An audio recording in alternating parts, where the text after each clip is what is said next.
Okay, today we are discussing about equal area criteria applications. So in the last class we have discussed what is an equal area criteria and why it is used. So now we know that equal area criteria is used for the analysis of a stability and about the analysis of stability of a power system network, and it is actually used to find the solution for swing equation. So now we are discussing about the applications of equal area criteria. So before going to that, we are having some assumptions. The first assumption is whenever PA equal to 0, and omega equal to omega s. Whenever PA equal to 0 and omega equal to omega s, there is no change in delta. What is PA? PA is equal to PS minus PE. PA is PS minus PE. That is mechanical input minus electrical output. Whatever the mechanical input we are given, that much electrical output is taken from the generator. So there is a balanced condition, and at this condition, generator is operating with a synchronous speed of ns or omega s. So at that time, this is a balanced condition. This is equal to 0, accelerating power equal to 0, and at that time there will not be any change in delta load angle. But if any condition violated, that means if PA, accelerating power, PS minus PE, is not equal to 0, at the same time if omega equal to omega s, or PA equal to 0 and omega equal to not equal to omega s, either of this condition, or if both are 0 also, both are not equal to 0 also, that is PA not equal to 0 and omega not equal to omega s, at that time delta starts to change. Now how this delta is changing? Whenever omega is greater than omega s, at that time delta increases, and whenever omega is less than omega s, at that time delta decreases. So this is the change happening to omega or speed, or delta with respect to speed. So whenever omega is greater than synchronous speed, or speed is greater than synchronous speed, at that time rotor angle increases. But if it is less than the synchronous speed, at that time delta decreases. Now these are the applications we are considering here. First is an increased mechanical input to synchronous generator, and another one is a fault occurs in three positions. One is at middle of the line, and another one is on a line near to the bus bar, and third one is on the bus bar. There are three faults occurring. At these conditions, what will be the status, or whether the synchronous generator is stable or not. So these are some disturbances actually, if we are increasing the mechanical input suddenly to the synchronous generator, or any type of fault occurring. These are the disturbances. At these disturbances, whether the system is stable or not. So based on the equal area criteria, we are now checking how the system stability is analyzed. So we are considering the first application, that means mechanical input is suddenly increased. So here you can see this is a diagram in which this is a generator and this is a transmission line. It is connected to an infinite bus bar. You can say infinite bus bar is a connecting point. Bus bar is a connecting point where we are connecting the generators or machines, every machines. So generator is connected to a bus bar.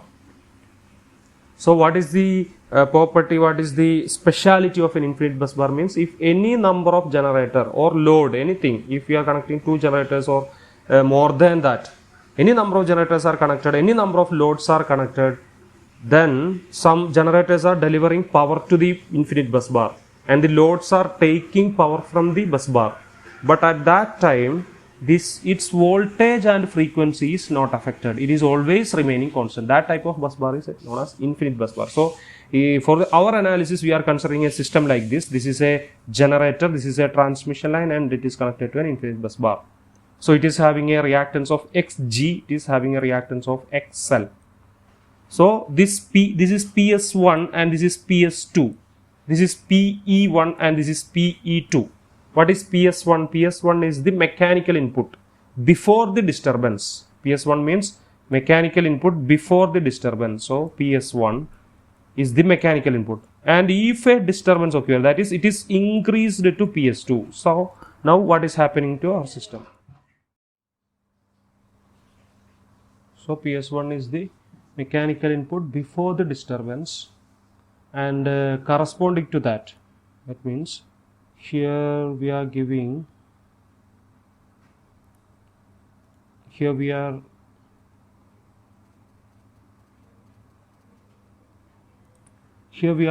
mechanical input PS1 to a generator, and at that time generator is giving an electrical output of PE1. So PS1 is giving as the input, the same time it is giving an output of PE1. So what is PE1? PE1 is EV by X into sine delta. That is the general equation. Here it is EV by X1 equivalent into sine delta 0. Delta 0 means initial rotor angle, initial load angle. So we can write it like PM1 into sine delta 0, where X1 equivalent is XG, that is the reactance of the generator, this one, plus XL, reactance of the line. So both these are added. So XG plus XL, both the reactances are added. So that is PE1. Now mechanical input is changed to PS2. Corresponding to that, what will happen to electrical output? So this is PS2. It is increased to PS2. At that time electrical output will become PE2. PE2. Instantaneously there is no change. If mechanical input is increased suddenly, at that instant there is no change, but slowly it will be coming to some other value. Here it is actually PE2. This is PE2. So PE2. This is PE2. PE2 equal to EV by X2 equivalent into sine delta. So delta 0 became delta here, PM2 into sine delta, and X2 equivalent is Xg plus XL. Actually this is same as the previous value, X1 equivalent, so both are equal. That means PM2 equal to PM1, but PE2 not equal to PE1. Why? Because delta changed. So with this disturbance, that means PS1 increased to PS2, what happened actually? There is a change in delta. With that change in delta, PE is changed. So that is analyzing here. So you can see the power angle diagram here. Power angle diagram means electrical output versus delta. So initially we are considering a point A. This is the initial point where we are giving a mechanical input of PS1 and delta value is delta 0. At that point omega equal to omega S. So this is a balanced point, and we are giving a mechanical input PS1. So what is the electrical output there? PE1. So actually this curve is representing the electrical output. This is the electrical output curve. So at A, electrical output is PE1. Both are equal. So at A, what we can say, PS1 equal to PE1. That means accelerating power equal to 0. You can see it here. This is A. P equal to PS1 minus PE1. PS1 minus PM1 into sine delta 0, which is equal to 0. There is no acceleration nor deceleration. When the acceleration will happen? If PS1 is greater than PE1. If P is a positive, PA is a positive. Here omega equal to omega S, rotor angle does not change. Because these both conditions are satisfied, PA equal to 0, omega equal to omega S. If both conditions, according to our first assumption, if both the conditions are satisfied, rotor angle does not change. Now what happened? Suddenly mechanical input is increased to PS2. So PS1 became PS2 here. But at that instant, that we are still at A, but the mechanical input increased to PS2. So what happened here? This PS is increased to PS2, directly increased, but PE is not increased. So what will happen?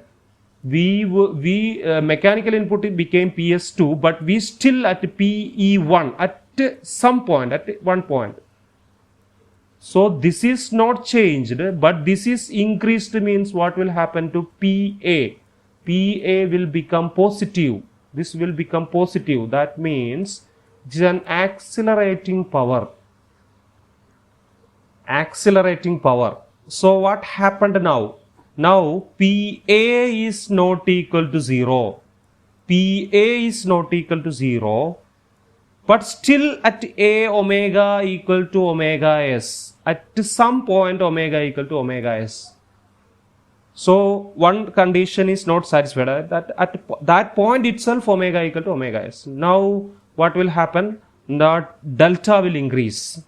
If delta increased means, what delta increased means, PE equal to what? EV by x into sine delta. So P is directly proportional to delta actually. So when delta increased means PE also increases. So from A, this point PE starts to increase through this curve.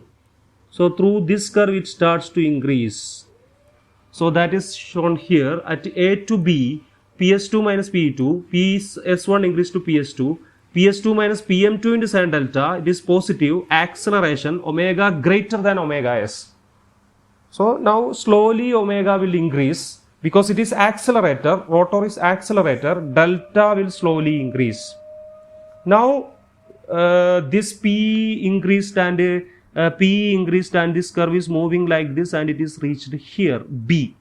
At B what will happen? At this B, now PS2 equal to PE2 again. At this B again PS2 will become equal to PE2 and that difference will become again 0. So at B, this both powers are again equal and accelerating power equal to 0, neither acceleration nor deceleration. But what about omega? It is not equal to omega s, because omega, when the rotor is accelerated means omega increased and it became more than omega s. Actually it is at B, it is maximum value. How it is maximum, that we will understand it. So now what is the condition? Now PA equal to 0, but omega is not equal to omega s. So the second PA, here PA equal to 0 at B. At B we are discussing about this point. At B, PA equal to 0, but omega is not equal to omega s. So what will happen? Again delta increases. Again delta increases. So when delta increases, what about PE? P is always directly proportional to delta because P equal to EV by x into sine delta. So when delta increases, P again increases. P again increases. So what happened? Here P again increases means it moves again. It moves through this curve again. But PS is still at PS2. So what will happen beyond this B to C? What will happen? PE will become more than PS. So what will happen? PS minus PE. In this equation, PE increases further, but PS is at a constant value. So this whole value will become negative and it is a deceleration here. PA. This difference is a negative, means there is a deceleration. If deceleration means that rotor is decelerated means omega starts to decrease. From which value? From omega max, not from omega s. So omega, from omega max, omega decreases. But still this value will be greater than, it decreases, but still omega greater than omega s. So what will happen to delta? Delta further increases again, not decreases, because omega still greater than omega s. It starts to decrease, but it's still greater than omega s, means delta again increases and PE again increases. So that we can see here from B to C, P equal to PS2 minus, there is a deceleration. Omega less than omega max, but omega greater than omega s. Even though the synchronous generator is expecting the deceleration, but the rotor angle is further increasing. Now what happened at C? So this is the point C. At C you can see here P equal to PS2 minus PE2, it is a negative deceleration, omega decreases and it is reached to omega s. it is reached to omega s again. If it is reached to omega s, now what will happen? Now again it is deceleration actually. Why? You can see here, if we are at c means Pe is greater than Ps. So it is again deceleration only. It is again deceleration only means omega starts to decrease from omega s and it is again reaches at omega s at a point c, but is still decreasing from that point. So it's still decreasing from that point means Pe starts to decrease, delta decreases. So delta decreases and Pe starts to decrease. So it is coming back, but here again deceleration only. Why? Because P is greater than Ps. So at this part again deceleration. So C to B again it is coming back. It is deceleration and it is again reaching at B. Again reaching at B where again these mechanical and electrical powers becoming equal, and again it is coming B to A. This point also we can say this. At this point the electrical output will be less than, so it will be acceleration. So we can say here two areas, we will obtain two areas. One is A1, this is the first area we are obtaining, and this is A2, this is the second area. So at this area A1 you can say this is always acceleration. At the area A2 it is always deceleration. So that is the equal area criteria. From the equal area criteria you can say if these two areas are equal, it will be critically stable.